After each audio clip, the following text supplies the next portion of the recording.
The final presentation in this segment is going to be presented by me because I think it's really important that we try to address the legislative concerns that keep coming up, particularly from a variety of groups. I've been working on this issue now for 8 years, and there's a lot of misinformation out there. There's a lot of misinterpretation of data. And so I decided to put it all in one big paper. It is on your CD, and I'm going to try and compress it into 20 minutes. It doesn't have any fancy pictures on it. So if you need to have a stand up just for a second and a stretch, because I would love you to be able to focus on this so that you will go away armed with the knowledge of what is perhaps fact and not fact.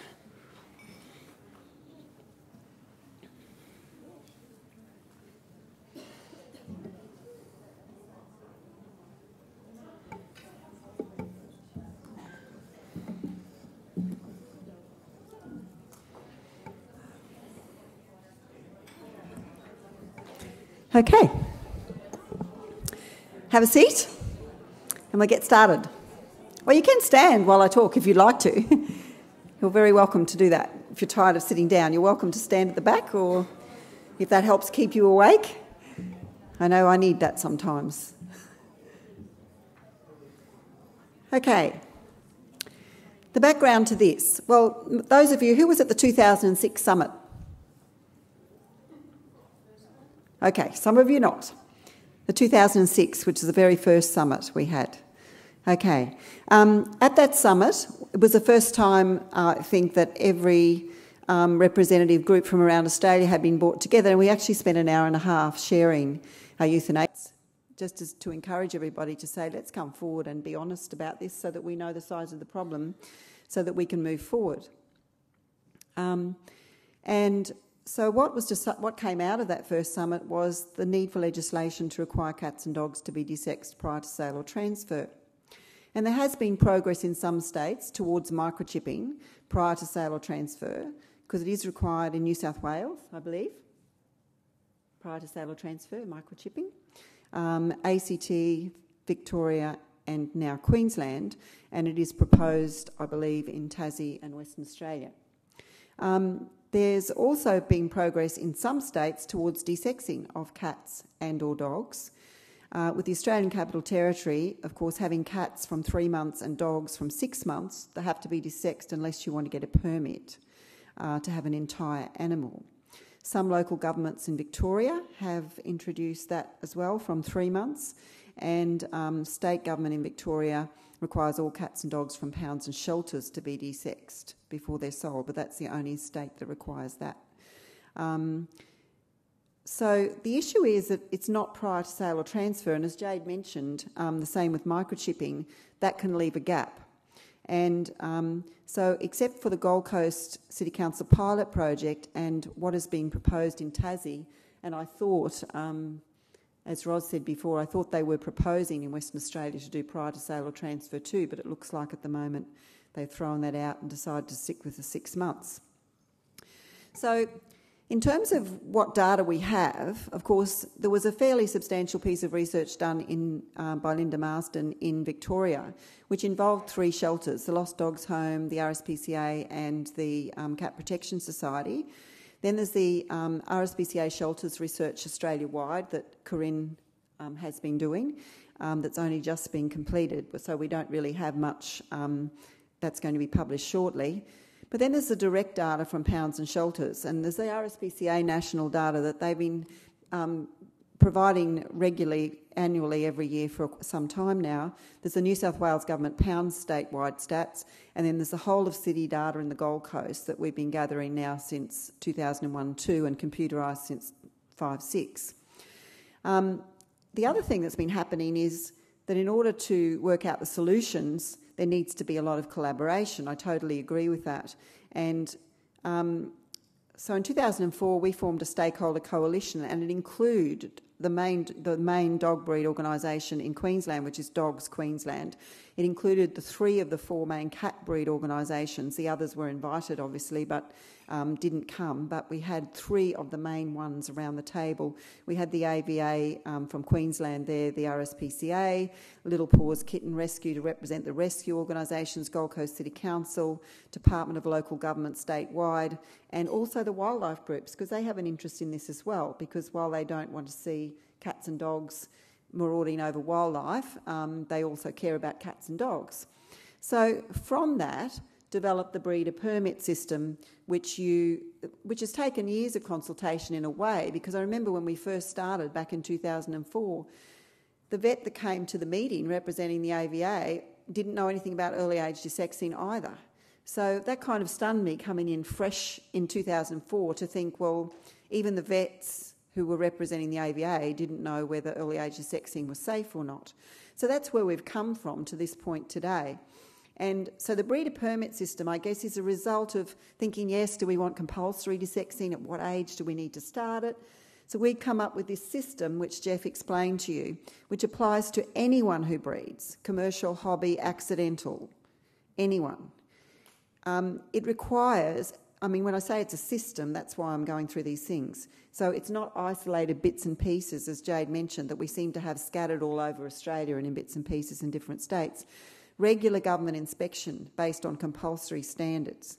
A breeder pays for the breeder permit system. Since they're the ones bringing the animals into the world and want to sell them, it's appropriate that they should want to have some sort of accreditation that says we've been inspected and we're doing the right thing, and then consumers have information about who to buy from. So it's kind of an overall package.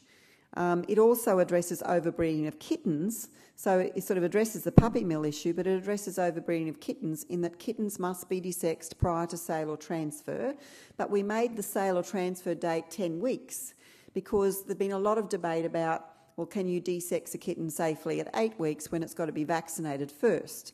So to overcome that, we looked at the research, and it's saying that basically all the cat breeding organisations around the table agreed it was far better for the kittens to be there with their mum till 10 weeks anyway, and then it gave the time for the desexing to occur prior to sale or transfer. And we know from what Jeff's told us and from what Jackie's told us, early age desexing is perfectly safe for kittens. There's not any research to indicate there's any problem at all with kittens, although there's those little bits and pieces for puppies. So basically, it incorporates that into the breeder permit system as well. And because we have more kittens pouring into our shelters seasonally, and because of their excessively high breeding rate, we were happy just to go ahead with kittens rather than kittens and puppies, because there's still a bit of contention about puppies, and also I think most of you would agree we don't have the same volume of puppies needing to be rehomed as we do kittens. And the other issue is it's administered by animal welfare in terms of having some support of desexing subsidies, which we believe is absolutely essential when you're lobbying for this. That, you know, a lot of people have argued, oh, it won't be fair to the animals if we bring this in because a lot of animals will be dumped, but they won't be if it's managed well and there are desexing support processes available. It's essential they come in at the same time. Of course, we need exemptions for areas like we saw that Julia had on the screen yesterday, where it's a totally different situation for remote communities. So we're not suggesting that this applies to remote communities. And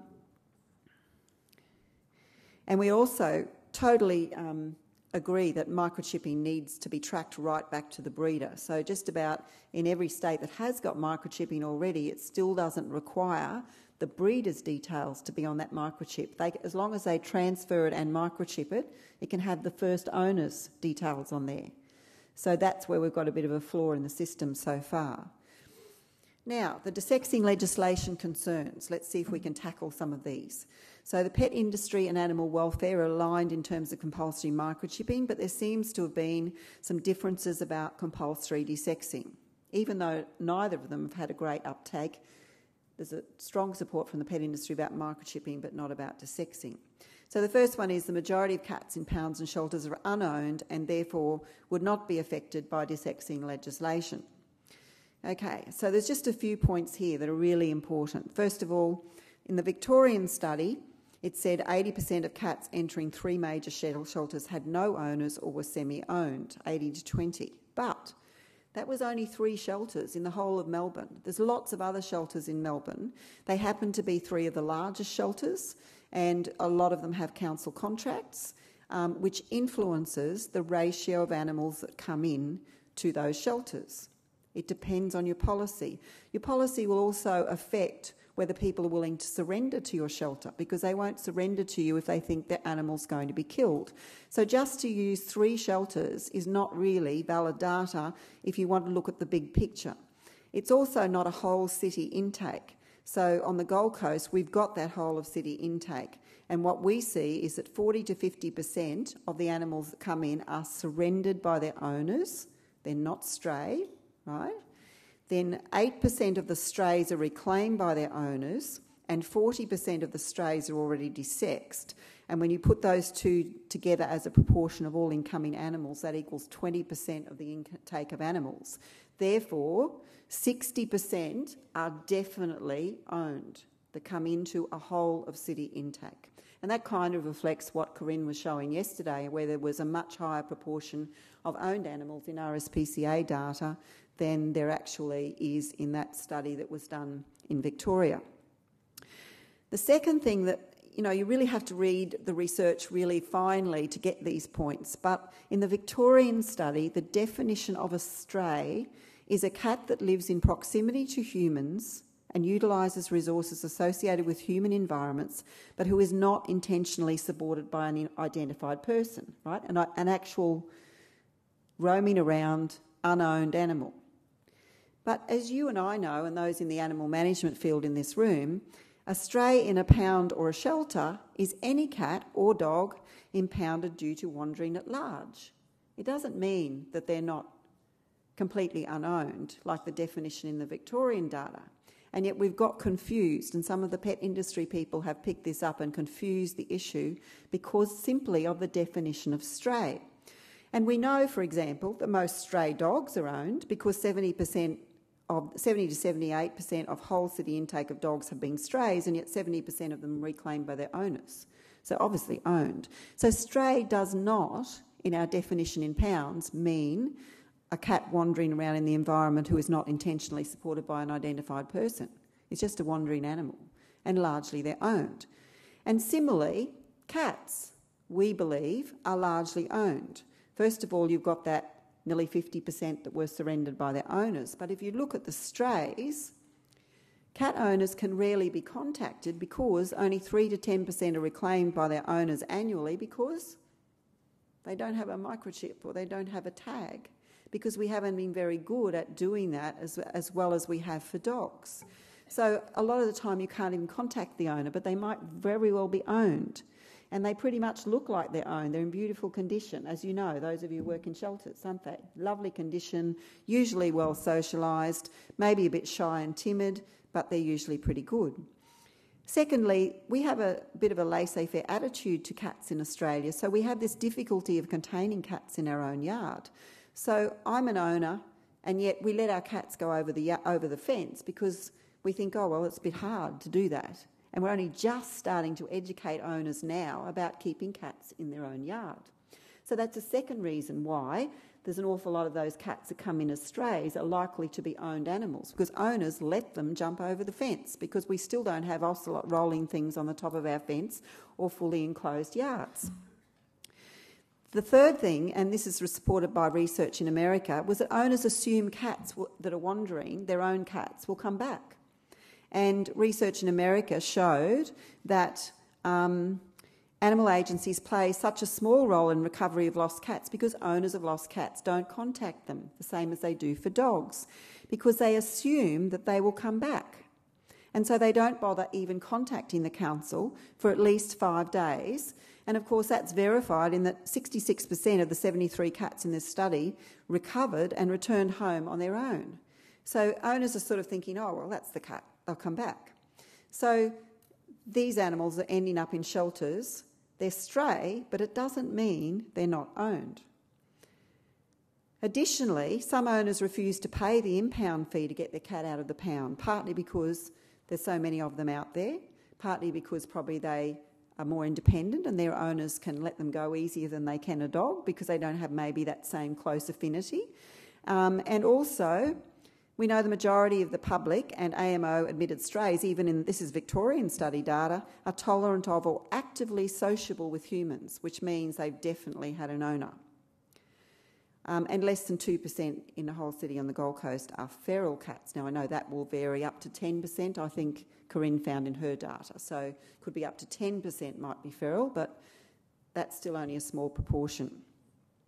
So therefore, desexing legislation prior to sale or transfer will not only have an effect on all these owned animals, all these owned cats and dogs, because the majority of them are owned, but it will also have a big impact on all those owned cats that currently jump the fence. Who's ever had a cat that they let jump the fence? Okay, so over half the people in this room, and I'm sure you're all loving animal owners. And I do it myself. I've done it myself. I'm lucky I live on acreage now, but so I don't have any neighbours nearby where it's going to cause any problem for people. So they're just in my area.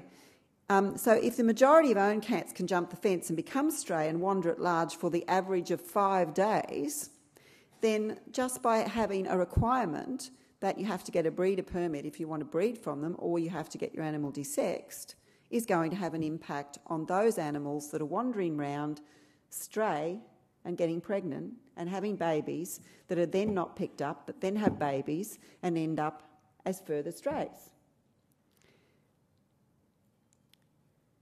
And if we look at the proportion of those animals that are wandering around that are undesexed, this is our data from the Gold Coast, you can see that virtually none, it's adults and kittens 2 to 6 months of age. So the blue is the number of kittens that are of desexing age. They're over 2 months, but they're maximum of 6 months because they're still kittens.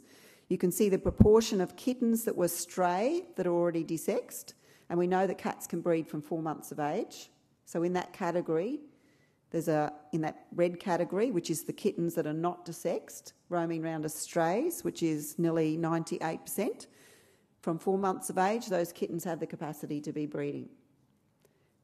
And in the surrendered category, as you can see, there's still a fairly large proportion of both kittens and adult cats that come in as owned animals that are still not desexed. So there's where we have the problem. So desexing legislation prior to sale or transfer will have an impact on the majority of animals which are owned that come into shelters and pounds, and also on those that wander as strays that we own because we let them jump the fence. And Rick Nattrass actually has, way back in 1993, said the domestic and feral cat populations are not separate or discrete populations. There is a flow of individual cats in both directions, with almost certainly a much larger number of domestic cats entering the wild than the reverse. Obviously, if all domestic cats capable of straying to the wild were desexed, these animals would be unable to establish or significantly help to maintain a viable feral population if they so strayed. So my point is here that desexing legislation will both have an impact on the owned animals that are coming in and the stray animals. So we need to sort of debunk that myth. The majority of owned animals are already desexed, and therefore the legislation is unnecessary, is another argument we hear. So let's have a look. The New South Wales Government pound data for 2009-10, which you just got, which is straight from basically the report that you've got on your CD, and so you can check it yourself. It says 187,649 of the 192,003 cats with cat registration on the New South Wales Register are desexed. Remember you saw on the screen that Vaughan had up 98% desexed, right? But that's 98% of cats on the New South Wales Pet Register whose owners have registered them. So here's where data can be very, very confusing if you don't read it carefully. If you take the proportion of that 187,000 of the total of 441,000 owned cats that are on the register, only 42% are desexed. And if you take that 170,000 as a proportion of the estimated total number of pet cats in New South Wales, estimated by the pet industry, that's 724,000 cats, it's only 26%. So we've got to be very careful of these stats that we're being presented with. Secondly, the Queensland Government Household Survey, where everybody says 93.5% of households with a cat over 3 months of age, now just listen to this bit, had at least one cat that was desexed. But it says, if you read the full paper, the responses do not allow for the inference that all cats 3 months or older in a household were desexed. They only found out if one of their cats was desexed. And, given the sample size used in the Queensland Household Survey, the relatively low occurrence of implementation of cat administrative measures, which is registration and microchipping, because it's only just come in Queensland, in conjunction with the relatively low occurrence of households with cats, did not produce sufficient numbers to generate robust estimates and enable clear discrimination between regions. And when you look at the feline arrivals in 2009-10 in the Gold Coast, which is the whole of city data, and by the way, the number I've put on your CD, just cross this out, I don't know what I was thinking at the time. I added up the two blues, and so it's too high. But it's still a very good figure in terms of giving an example of how many kittens we are getting in. If you look at the dark blue on the right-hand side, which is 44%, aged 1 to 3 months. This is in a whole of city population. So 44% were litters of kittens under 3 months, and the red, 7%, were litters of kittens 4 to 6 months of age. So that means in total, 51% of the incoming felines in a whole of city are unwanted kittens.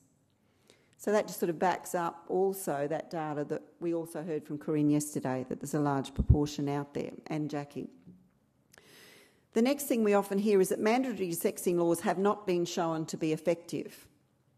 So let's have a look at that. First of all, in the USA, the definition of mandatory varies greatly across communities. In some localities, a citation may be issued for any animal over the age of 4 months, if unaltered. In other communities, a citation results only when another animal control offence has been committed, or if more than one unspayed female lives in the household. So it's imprudent to generalise about the effects of mandatory spay-neuter laws. So if people are saying something doesn't work, then we need to look at, well, what's the detail of that legislation, and what is it that maybe is a problem with where it's been administered to or how it's been administered that's the issue, not just slam the whole thing. There's good legislation which encourages ethical and social responsibility. Would any of you not want drink driving legislation? Would any of you not support smoking legislation? Legislation can be good and legislation can be bad. What we're saying is that we need breeding legislation for social responsibility about breeding. So with the drink driving and the smoking, what we're saying by having legislation and all the education that goes with it is that social responsibility sometimes has to override individual desires. And that's all we're saying about responsible breeding permits. We're saying you might want to have a litter of kittens in your house, or you might want to breed puppies, but overall, social responsibility needs to override your personal desires when there is a problem. So to say that just mandatory desexing doesn't work, first of all, you can't generalise, and secondly, mandatory desexing doesn't necessarily mean it's bad. If you look at the reasons for not desexing cats over the last 2 months, over 2 months of age on the Gold Coast, this is whole of city data, you can see that one of the biggest patches is that 32% just didn't get around to it. So breeder permits will help requiring kittens to be desexed will give them a little bit of a motivation to get it done, because nobody generally likes getting a fine. Nobody likes having somebody come in knocking on their door and saying, you know, you've done the wrong thing. The majority of people, if they have that little bit of extra push, will want to do the right thing. I know it took me a while to get used to putting my seatbelt on, and yet I'm a generally law-abiding citizen. So it's very important that we just give that little bit of extra encouragement to people to say this is socially responsible behaviour. The second reason you notice there on the top in the blue is 14% for cost, and on the left-hand side, 34% thought that their animals were too young, and these are cats over 2 months of age. So it comes back to this whole education about early age desexing again. So we believe legislation plus a support program equals success. It sets the expectation of what society expects and is an incentive to act. And the Queensland Government contributed $20,000 to the legislation that we've just introduced on the Gold Coast. And there's no reason why we can't do some of the things we talked about yesterday, where there's a combined and shared arrangement between local veterinarians, animal welfare groups and state and local government to help the people who can't comply with the legislation to comply. National consistency, totally agree that that's a big issue. We've only introduced it on the Gold Coast so far. We need national consistency.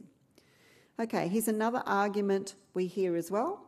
Mandatory desexing will present an enormous management and cost impost onto councils and, of course, ratepayers. Well, no, not if the breeder permit system is a user pays system, where the breeder pays for the permit costs, for the inspection by the local government and for the administration of that paperwork. And the Gold Coast City Council has decided it will be $369. We're not saying that's perfect, but that's what we've set it at. It can vary. But as long as the breeder is recognising that they're the ones that are adding to this issue of unwanted animals, and therefore, if they want to continue to breed, then they need to be able to be accredited breeders and prove to the public by inspection that they're not puppy mills and that they're not going to put out little kittens into the world that are going to have to be killed, or other animals are going to have to be killed because they've put more kittens out into the world. Next one, desexing threatens income and careers of vets and the pet industry. Who's heard of that argument before?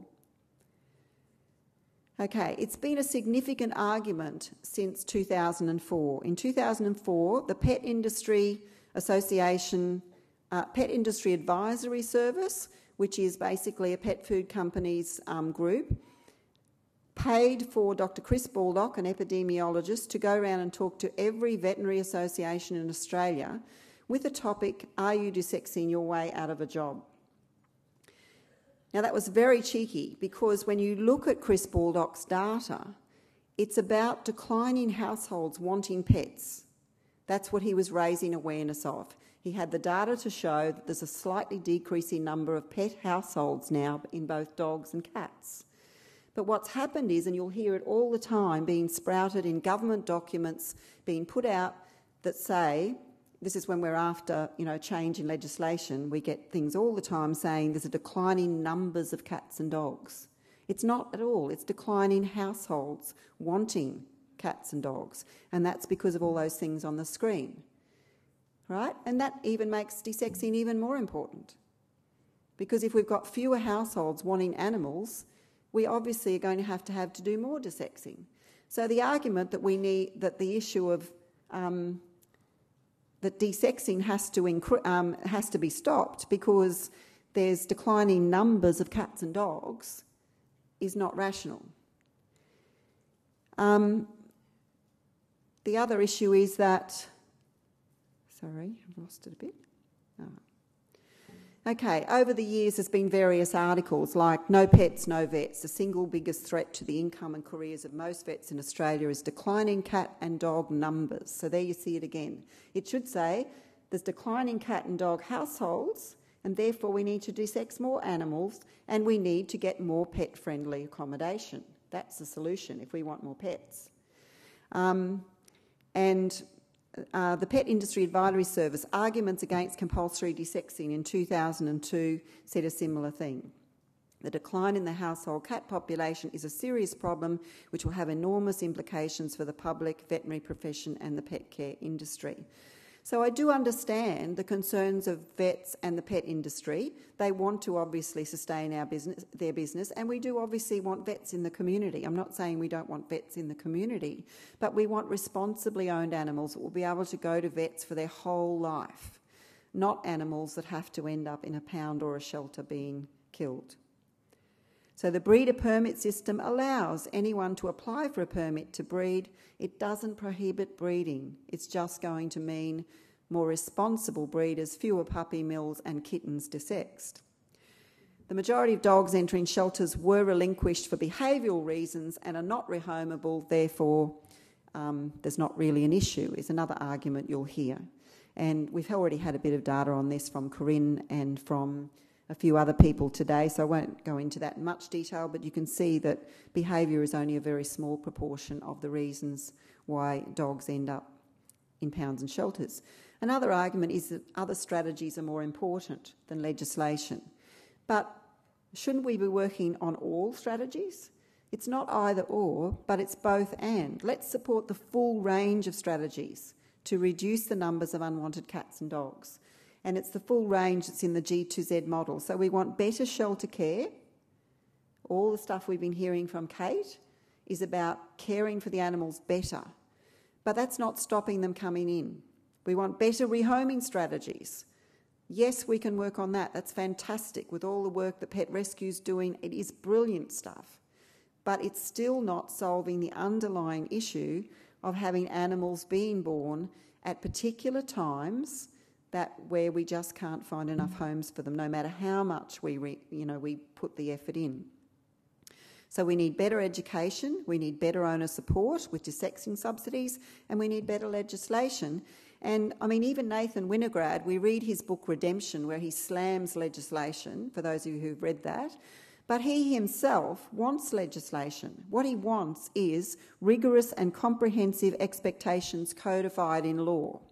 He wants that for pound and shelter directors to make them use the life-saving programs of the no-kill equation. So Nathan himself is in favour of legislation as long as it's applied appropriately and is going to make a difference to the numbers of unwanted cats and dogs. And what we're saying is breeder permit legislation is similar, and all it's saying is we want rigorous and comprehensive expectations for breeders. So I don't believe that it's at odds with what Nathan is talking about. Risks of early age desexing, won't go into that at all because Jeff's just given us all the data about that. We don't need to worry about that one anymore. Mandatory desexing takes away an owner's and a vet's right to choose. Well, that's absolutely not the case. What we want is responsible owners of domestic cats and dogs to choose to breed if they wish and get a breeder permit and have an inspection. Nobody's stopping anybody doing that. So that doesn't take away the owner's right to choose. It also doesn't require anybody who has a show dog to even get a permit. It's only saying you have to get a permit when you decide to breed. So if you have a beautiful little show dog and you want to keep it to see if it's going to have breeding potential, then you can do that and you don't have to get a permit. So it's no problem for those people. Vets also can choose not to desex an animal if the animal is likely to be at serious risk if desexed. That's in our breeder permit legislation. So if the little animal has a bad heart or is not well in some way, then it's absolutely fine to give an exemption in writing. That's what it says in the legislation. So it doesn't take away the vet's right to choose. In actual fact, it helps the vets. But the only problem is that with the lack of knowledge of early age desexing, that's not an excuse. And some of the vets are using that as an excuse. So they're not doing it, they're not following the legislation because they say, oh, we can't do early age desexing because that might put the animal at risk. But we know that it doesn't put a healthy animal at risk. So that's not a valid reason for avoiding doing the right thing.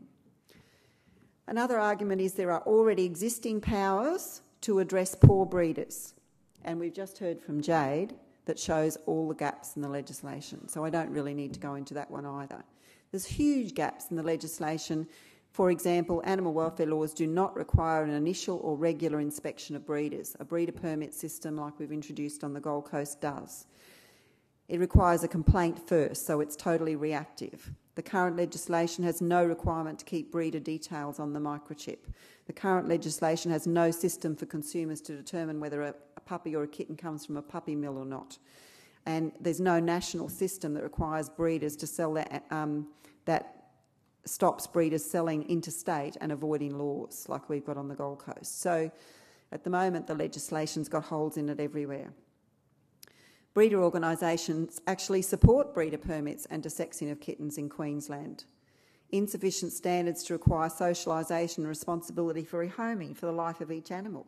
There are breeder permits. There are currently breeder permits out there, and there are currently codes of practice, but there's not enough emphasis on the socialisation of animals and the responsibility for rehoming and the willingness to take an animal back. Dogs Queensland have been working with us now for 8 years, and the man who comes along representing Dogs Queensland breeds golden retrievers. And if he finds that one of his animals isn't going to stay forever with its home that he adopted it to, he makes those owners aware that they're to bring it back to him, and he will rehome it. So if you're going to bring an animal into the world, it's your responsibility for the life of that animal to be contactable by the person you rehome it to and take responsibility for that animal. And the pet industry are actually just recently looking at that as well, that maybe they need to start to look at taking responsibility for the animals that they rehome. Cat breed organisations, amazingly, are totally supportive of kittens being desexed prior to sale or transfer. Absolutely want it to happen, because at the moment they do not have the power to make their members do it. And they totally agree that it is insane for anybody who doesn't want to be a responsible breeder to keep an undersexed cat. So they're on side as well. So there's absolutely no objection from the breeders to this legislation.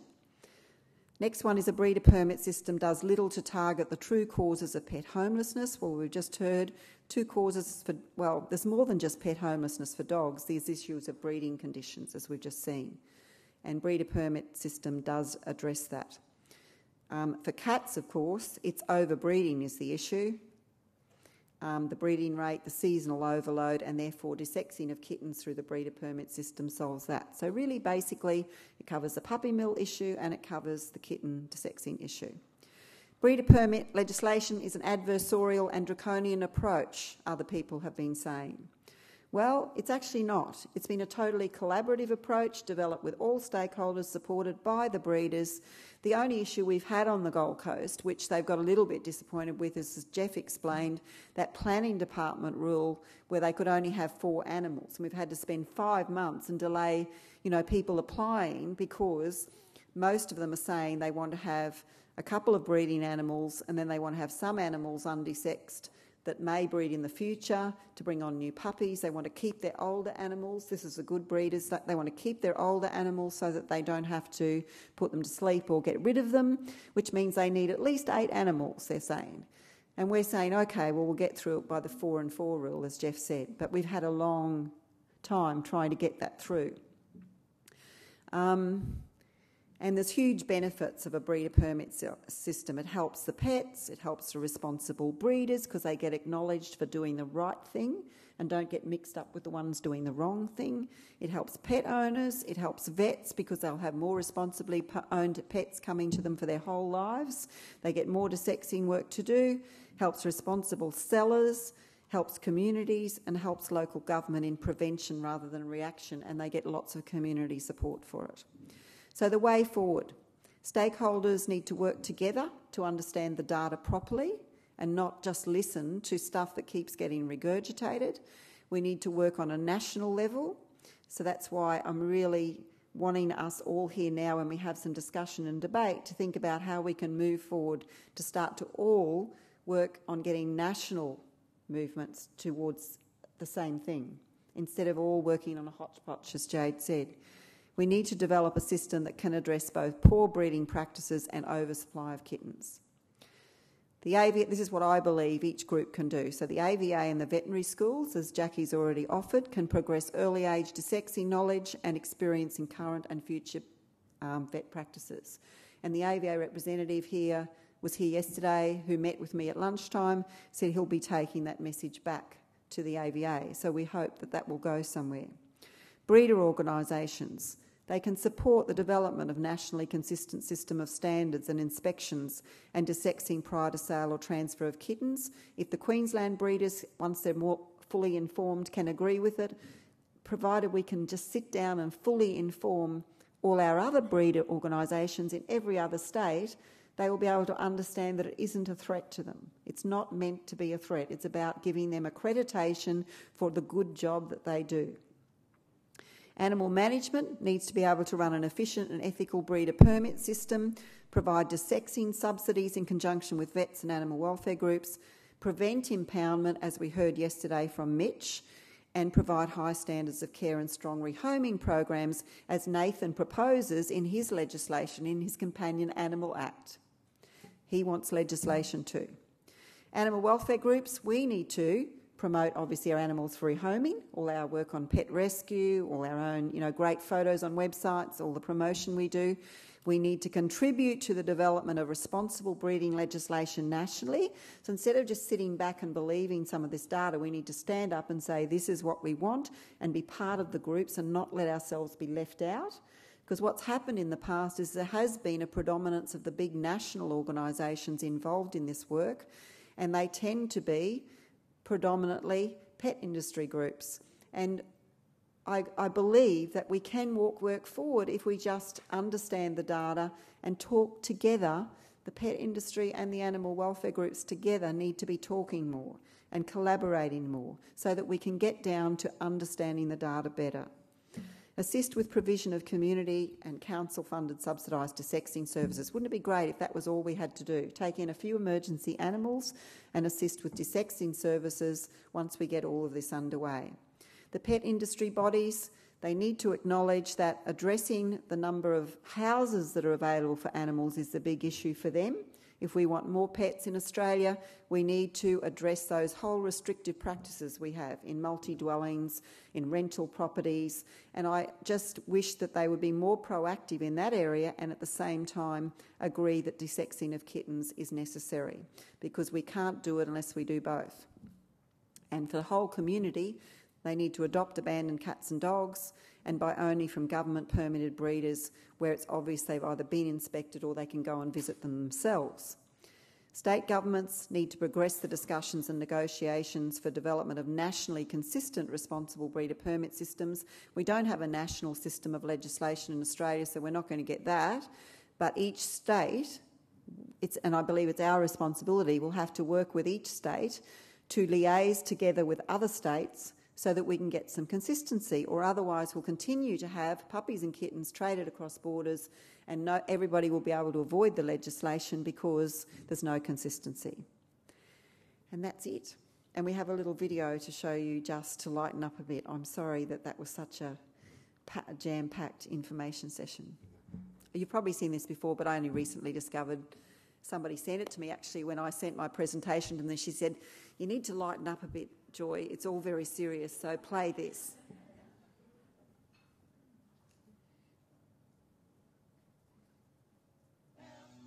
I need somebody help, not just anybody help. You know I need someone help. When I was younger, so much younger than today, could have saved me then before the boys came here to play. Now I've had another litter, fifth one in a row. Some of them, they're having kids, it's out of control. Help me if you can, I'm feeling like a machine that just makes kittens, where's my life? Take me to the clinic, set me free. Won't you please save me? Don't forget the males, you've got to know that it takes two. We can't drive to the clinic, it's all up to you. Dogs and cats, they don't need babies, population boom.